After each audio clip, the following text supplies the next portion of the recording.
तो पार्ट 1 की शुरुआत में हम नोरा नाम की एक खूबसूरत लड़की को देखते हैं जो हमें बताती है कि वो नाइन टेल फॉक्स डीमन होने के साथ साथ एक राजकुमारी भी है, जहां वो एक सीक्रेट जानकारी लेने के लिए जासूस बन के चाइना आई थी। पर यहाँ पहुँच के उसने एक बुक की मदद से अपनी कल्टीवेशन ट्रेनिंग करने की कोशिश करी, पर उस बुक की वजह से उसका कल्टीवेशन फाउंडेशन ही खराब हो गया और उसकी पावर्स बहुत ज्यादा कम हो गई थी, क्योंकि वो बुक एशियन गॉड्स के लिए थी, ना कि डीमंस के लिए। अब पावर कम होने की वजह से नोरा बहुत वीक हो गई थी। साथ ही उसका प्रिंसेस होने का सबूत यानी एक बैच भी किसी ने चुरा लिया था, जिसकी वजह से नोरा बचे कुचे पैसों से एक होटल में रह रही थी। लेकिन अब उसके पास पैसे भी खत्म हो गए थे। तभी उसके रूम के बाहर एक औरत आती है जो उस होटल की ओनर थी, इसलिए वो नोरा से वहाँ रहने के पैसे मांगने लगती है, पर नोरा कुछ नहीं बोलती। तो वो औरत कहती है कि हमने पहले भी इस बारे में बात करी थी कि तुम बहुत खूबसूरत हो, जिसकी वजह से तुम अपनी बॉडी को सेल करके बहुत सारे पैसे कमा सकती हो, जिसकी वजह से हम दोनों की तकलीफें दूर हो जाएंगी और हम दोनों अमीर बन जाएंगे। ये सुन के नोरा को गुस्सा आ जाता है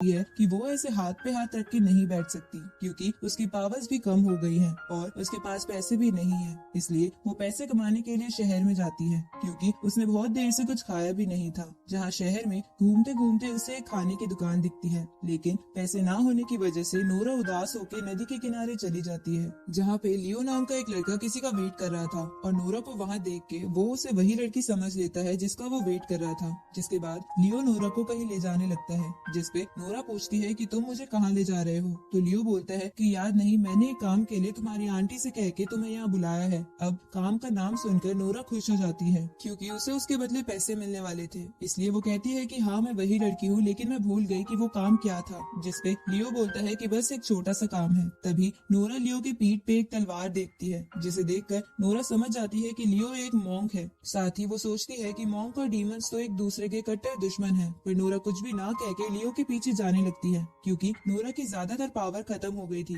इसलिए वो एक मॉन्क की टेक्निक सीखना चाहती थी। उसी वक्त नोरा लियो से कहती है कि मेरी आंटी ने तुम्हारे काम से पहले तुमसे कुछ पैसे लेने को कहा है। तो लियो उसे 100 कॉइन्स दे के बोलता है कि बाकी के कॉइन्स मैं काम होने के बाद दूंगा। अब पैसे मिलने की वजह से नोरा उस दुकान से खाना लेकर खाने लगती है, जिसे देखकर लियो बोलता है कि लगता है तुम बहुत समय से भूखी हो। अब लियो उसका हाथ पकड़ के उसे एक जगह ले जाने लगता है, जिसपे नोरा इस बारे में पूछती है। तो लियो कहता है कि तुम्हें बस मेरे साथ चल के एक बंदे को अपनी खूबसूरती के जाल में फंसाना है। तो नोरा उसके साथ जाने लगती है, जहाँ जाते जाते लियो हमें बताता है कि बचपन में उसके माँ बाप गुजर गए थे, इसलिए उसे उसके अंकल और आंटी ने पाला है। पर एक दिन कुछ डीमंस ने उसके अंकल आंटी को मार दिया, जिसके बाद लियो बचकर इस शहर के एक मास्टर के पास आ गया, जिसने लियो को अपने बच्चे की तरह बड़ा किया। लेकिन एक दिन कुछ डीमंस ने उसके मास्टर को भी मार दिया, इसलिए लियो डीमंस से सबसे ज्यादा नफरत करता है, इसलिए वो डीमंस को ढूंढ ढूंढ के मारता है। अब लियो नोरा को लेके घर पे पहुंचता है और उस घर के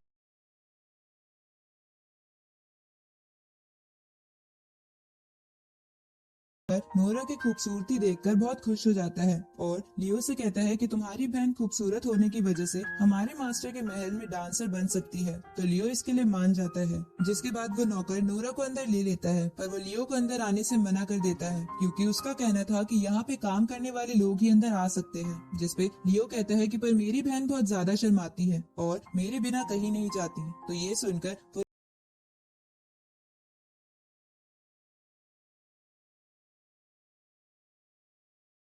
जिससे आपको जरूर मिलना चाहिए। तो मास्टर इसके लिए मान जाता है और अपने कमरे से बाहर आता है, जहाँ वो नोरा की बॉडी को घूर के खुश होने लगता है। तभी नोरा जादू करके उस मास्टर को अपनी खूबसूरती के जाल में पूरी तरह फंसा लेती है, जिसकी वजह से मास्टर कुत्ते की तरह बिहेव करने लगता है। ये देखकर लियो अपने मन में सोचता है कि लगता है मैं सही था कि ये मास्टर एक डॉग डीमन है। उसी वक्त नोरा मास्टर को फंसाने के लिए आंख मारती है, जिसकी वजह से वो मास्टर अपनी डॉग स्पिरिट में आ जाता है और नोरा पे झपट पड़ता है। लेकिन तभी लियो उसे पीछे करके एक मैजिकल पेपर की मदद से रिचुअल परफॉर्म करके उस डॉग डीमन को एक बॉटल में कैद कर लेता है। जिसके बाद लियो उस नौकर से कहता है कि तुम्हारा मास्टर एक डॉग डीमन था जिसने कई गंदे काम किए थे, इसलिए मैंने उसे कैद कर लिया, तो तुम भी एक नई नौकरी ढूंढ लो। इसके बाद लियो नोरा से कहता है कि तुम लोगों को जाल में फंसाने में तो बहुत माहिर हो, जैसे कि तुम एक नाइन टेल फॉक्स हो। ये सुन के नोरा मन में सोचती है कि वो तो मैं हूँ ही। आगे लियो नोरा को एक ड्रेस दिलाता है, क्योंकि उस मास्टर के झपट्टे की वजह से नोरा की ड्रेस फट गई थी, जहाँ लियो भी नोरा को नई ड्रेस में देखकर उसकी खूबसूरती में खो जाता है। इसके बाद वो दोनों खाना खाने के लिए एक रेस्टोरेंट में जाते हैं, जहाँ लियो नोरा को बचे हुए पैसे भी दे देता है।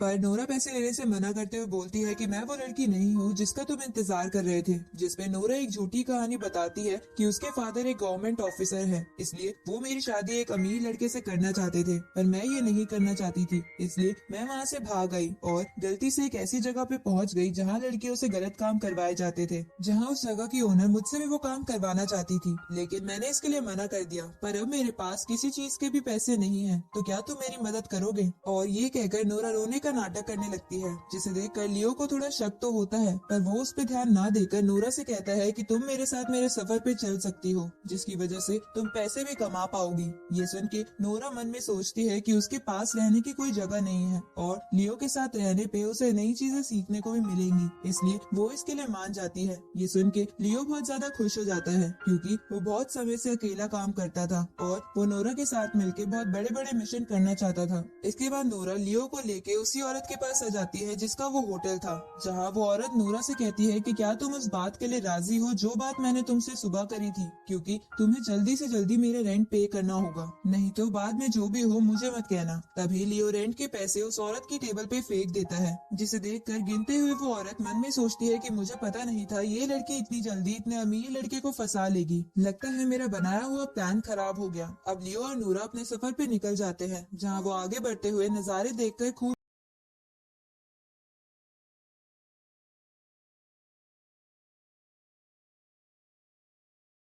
ये जो रात में खतरनाक हो जाते हैं। तभी लियो नोरा से पूछता है कि क्या तुम भी डीमन से डरती हो, जिसपे नोरा कहती है कि ऐसा बिल्कुल भी नहीं है, मैं उनसे नहीं डरती। साथ ही नोरा लियो से पूछती है कि हम यहाँ पर ये क्यों रुके हैं, जिसपे लियो बोलता है कि यहाँ आसपास एक ईगल डीमन है जिसे मुझे पकड़ना है। जिसपे नोरा कहती है कि ये जगह एक गाँव के बहुत नजदीक है, इसलिए यहाँ पर कोई डीमन कैसे हो सकता है जो किसी को नुकसान पहुँचा सके। ये सुन के लियो आवाज ऊंची करके बोलता है कि वो बहुत ज्यादा खतरनाक और गंदे होते हैं, इसलिए तुम्हें भी उन पे कभी भी रहम नहीं करना चाहिए। जिसपे नोरा कहती है कि ठीक है, मैं अपना ध्यान रखूंगी। तो लियो बताता है कि वो डीमन बहुत ज्यादा खतरनाक है, उसने आसपास के गांव के कई बच्चों को उठा लिया है। तो नोरा लियो से पूछती है कि तुम्हें कैसे पता वो सारे बच्चे उस डीमन ने ही किडनैप करे हैं। जिसपे लियो कहता है कि मैं पहले कई समय से इस जगह पे नजर रख रहा था और मैंने देखा कि जब कुछ बच्चे यहाँ खेल रहे थे तभी वो डीमन आया और उन मासूम बच्चों को अपने पंजों में दबा कर ले गया, इसलिए हम दोनों मिलकर उसका सर काट देंगे। अगली सुबह वो दोनों अपना सफर फिर से स्टार्ट कर देते हैं। तभी उन दोनों को उस डीमन की आवाज आती है और इसी के साथ ये पार्ट यही खत्म होता है।